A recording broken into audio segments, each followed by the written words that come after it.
ថ្ងៃនោះទេគ្មានអ្នកណាល្អជាងប្រពន្ធសុំទុំលើកមុនតែបងឲ្យអូនឯកា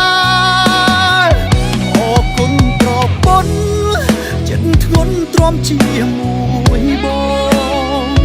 អរគុណនួនអងតែតែងលះបង់ដើម្បីក្រុមគ្រួ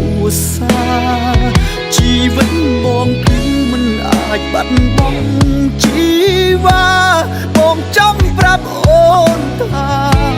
គ្រួសារនេះខ្វះអូនមិនបាន